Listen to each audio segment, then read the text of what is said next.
আগামী মে মাসে নিউজিল্যান্ড এ দলের বিপক্ষে 3 ম্যাচের ওয়ানডে সিরিজ এবং দুটো 4 দিনের ম্যাচ খেলবে বাংলাদেশ এ দল।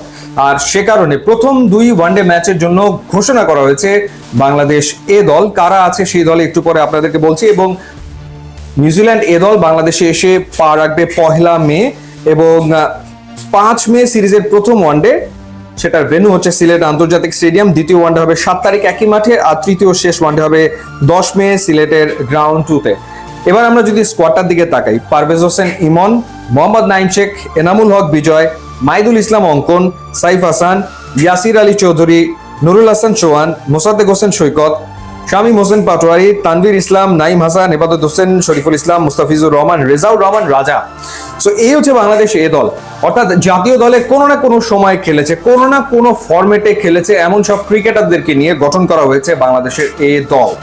এবং প্রশ্ন জাগে যে এ দলটা আসলে কেমন হলো। আমার কাছে মনে হয়েছে বাংলাদেশ এ দলটা এতটা শক্তিশালী হয়ে গেছে যে তারা ইনফ্যাক্ট এই মুহূর্তে বাংলাদেশের যে টেস্ট দল, যারা জিম্বাবুয়ের বিপক্ষে প্রথম টেস্টে সিলেটে হেরেছে, তাদের বিপক্ষে যদি ম্যাচ খেলে তাহলে সেই ম্যাচে বাংলাদেশ এ দল জাতীয় দলকে হারিয়ে দিতে পারে।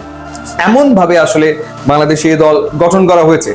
আমরা যদি টেস্ট টিমের দিকে তাকাই, সেই টিমে যে প্লেয়াররা রয়েছে, সাদমান ইসলাম, কিংবা এরপর তার সাথে মাহমুদুল হাসান জয়, এরপর বিজয় তো ডাক পেয়েছে মাত্র, এরপর মুমিনুল হক, মুশফিকুর রহিম, জাকের আলী অনেক, এরপর নাহিদ রানা, তানজিম হাসান সাকিব, কিংবা খালেদ আহমেদ, হাসান মাহমুদ, সেই টিমটার সাথে যদি এই টিমটার পার্থক্য করা হয় তাহলে অনেক ক্ষেত্রে মনে হতে পারে যে এই টিমটা আসলে বেটার টিম। এবং এই টিমটা ওই টিমটা হচ্ছে কেন বেটার, কারণ হচ্ছে এই টিমে রিসেন্টলি পারফর্ম করেছে এই ধরনের পারফর্মারের সংখ্যা আসলে বেশি।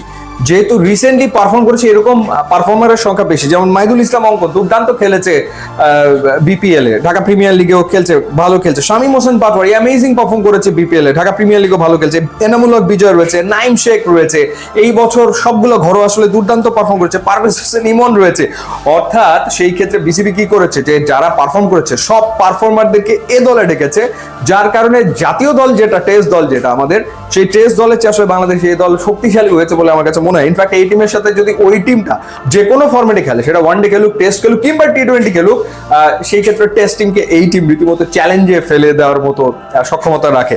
যাই হোক, একদিক থেকে ভালো যে যারা রিসেন্টলি পারফর্ম করেছে তাদেরকে এই দলে রাখা হয়েছে, এবং এই দলে রাখার মানে হচ্ছে তারা সবাই ন্যাশনাল টিমের বিবেচনা তো রয়েছে। এবং ডেফিনেটলি যদি এই নিউজিল্যান্ড এ টিমের বিপক্ষে এই প্লেয়াররা পারফর্ম করে, তারা সামনে অবশ্যই জাতীয় দলে খেলবে। সামনে তো পাকিস্তানের বিপক্ষে বাংলাদেশের টি20 সিরিজ রয়েছে, এই কারণে এই সিরিজটা গুরুত্বপূর্ণ এবং দেখার ব্যাপার যে কারা কারা আসলে পারফর্ম করে। কিন্তু আমার কাছে মনে হয় এই দলটা আমাদের টেস্ট দলের শক্তি